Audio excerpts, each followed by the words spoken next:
Okay guys, welcome back to another video. Today I'm going to show you how to make your OEM fenders wider.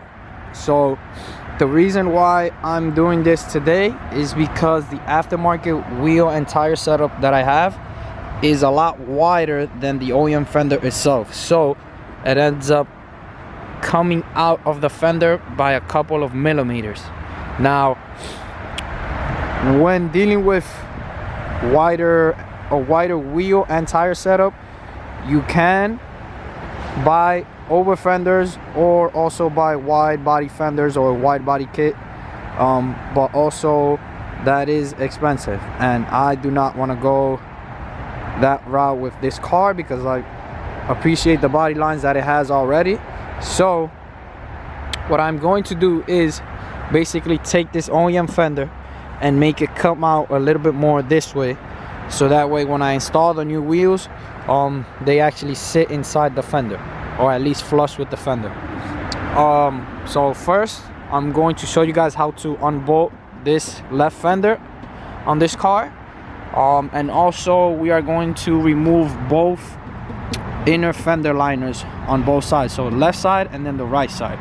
So this side has it has two screws at least visible here, and it most likely has a couple of clips that hold it inside. So let's get started and I'll explain the process. Okay, so as you can see, this fender on the top side has 1, 2, and 3 bolts holding it into place. After we remove that, then there could be clips inside, so I'll show you as I remove it.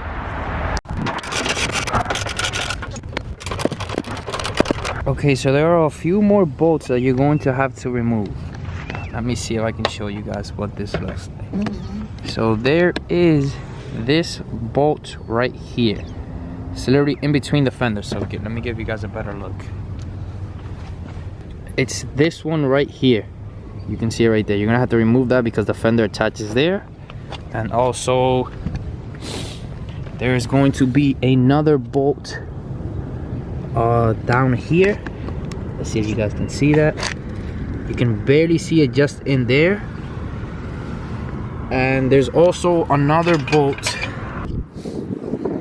Alright guys, so in order to remove the inner fender liner, which is the next step, you have to jack up the car and remove the wheel. So once you remove the wheel, you are going to remove these 2 screws that hold in the fender liner that I showed you earlier, and then you're also going to remove another screw that goes in here. That's gonna be bolted to the fender itself, and then also there's going to be clips inside the fender, just plastic clips that you can remove. So that's 1.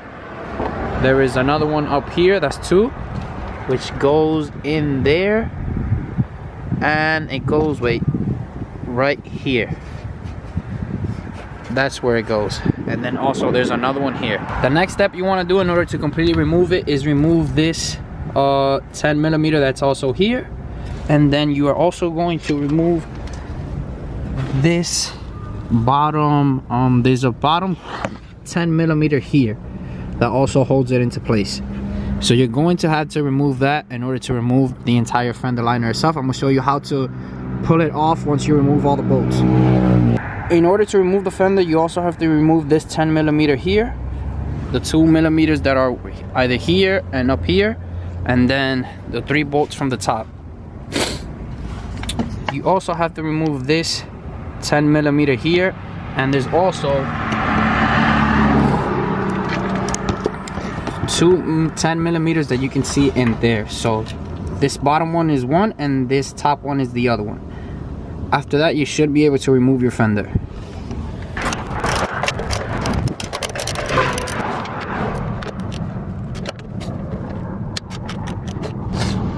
So you can break it loose with the ratchet and the extension, but this is going to have a hard time coming out of this place. So once you break it loose, you can use 10 millimeter to finish removing it.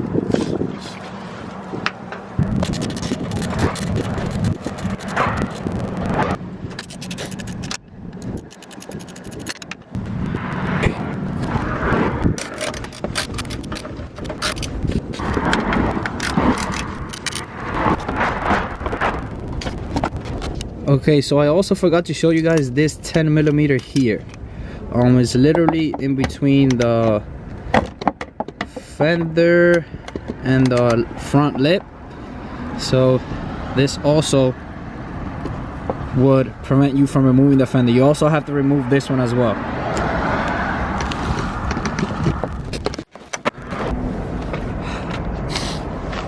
Alright, so once you remove it, you have to pull it to, in this case on the left fender, you have to pull it to your left because it's like jammed in there, so you have to pull it out.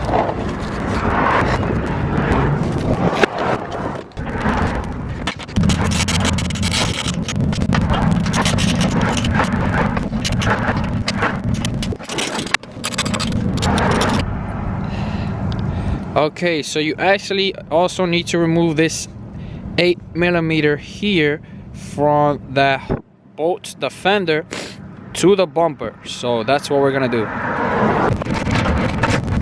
Okay, so once you remove the total of 9 bolts from the fender, then you can remove the fender from the car.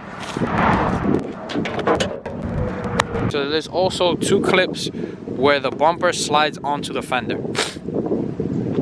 You also need to remove or slide out the bumper from the fender, and then you should be able to remove it. You can see where it clips onto it right there.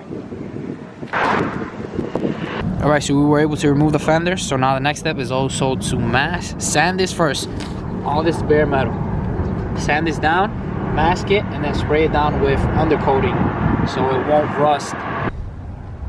Alright guys, so now what I'm going to do is sand this chassis down. So basically this metal, exposed metal that you see, it does have some rust on the surface. So you can see there's rust there.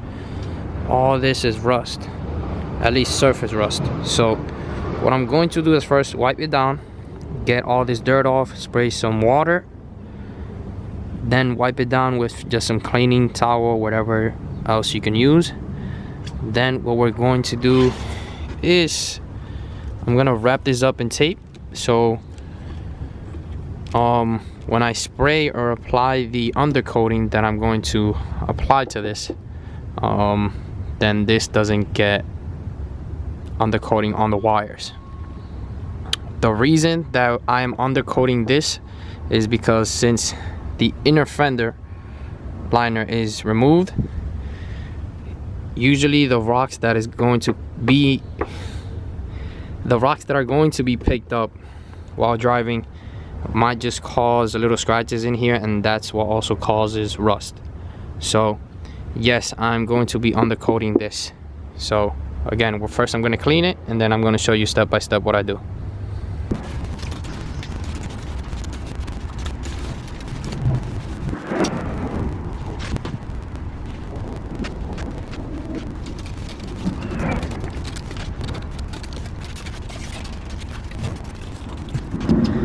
This is dishwashing soap with water. The reason why I'm using this is because the dishwashing soap has a degreaser content in it that helps you take off all the grease and all the gunk off easier with just spraying this and then water. And then once you wipe it down, you should have a lot cleaner surface.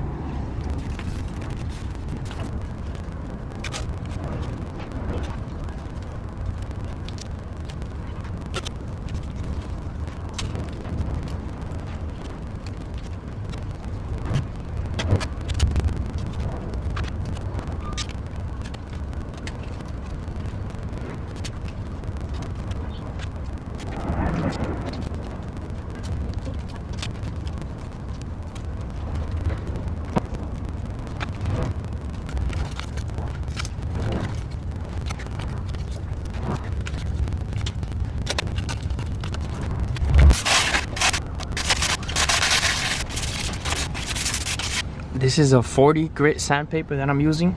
The reason why I'm using this is because it's a very tough sandpaper that allows me to remove all the rust easily, and it causes deep enough scratches so that when I apply the undercoating, it should help it stick to the metal even better.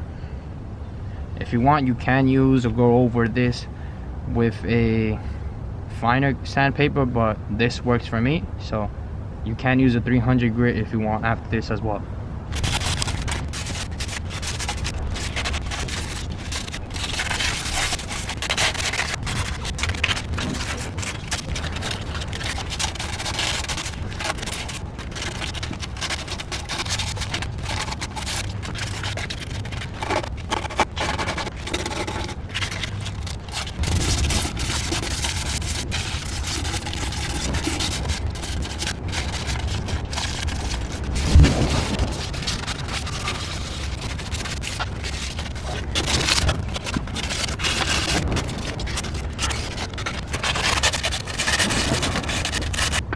Alright, so a quick tip to remove rust. As you can see here, and all that rust that's there, what you can do is buy a rust converter or a product that helps you remove rust. This specific VHT rust converter, what it does is when you spray it, rust is brown, it is going to turn black, as you can see here. And what that will do is help you remove the rust a lot easier with the sandpaper. I'm also going to link this VHT and all the materials used in this video in the description below in case anybody else wants to use them. Alright, so I just wiped this down with alcohol for a second time with this paper towel. As you can see, it's dirty. I removed off the dirt and rust that was on the fender rail. Here you go. And now I'm going to apply the undercoat.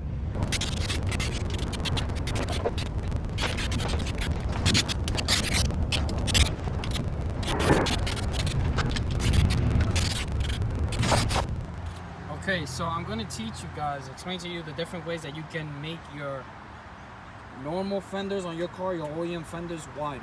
Now, there's a couple of different ways. I'm going to start off with one of the easiest ones. Is basically you can take a metal bracket and tack it on, like weld it onto the fender, and basically make this hole go over here on this side, and then that would increase the width of the fender by making it come out more this way. The only thing with this car is that this metal lip that you see here, it's a lot harder to do because the bracket would have to, this is the original hole for the fender, and then if I were to do that, the hole would be like here, but then it has the bracket would have to basically fold over this and then come out this way, which makes it a little bit harder because you need a bend. Now that's like a more permanent solution. You can roll your fenders, that's the more obvious one, just create more space at the bottom of it. So this solution would create more space at the top, and then if you roll the fender, it would basically make more space here. That is another solution. Both of those are permanent because after you roll the fenders, you can't unroll it. But the one I think is best for my application is basically this. This bolt is the stock bolt that comes with the fender. Since I can't widen the fender from up here, I would just bolt it down in the normal place, so as it would go on originally. But on these holes that you have here, so this bolt would go here, and there's another one that goes here, and then there's another one that goes here.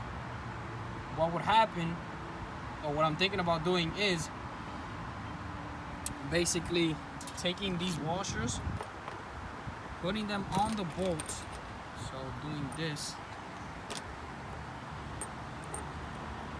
and now this bolt would sit like this. So it would basically bolt up to the car and it would create this gap.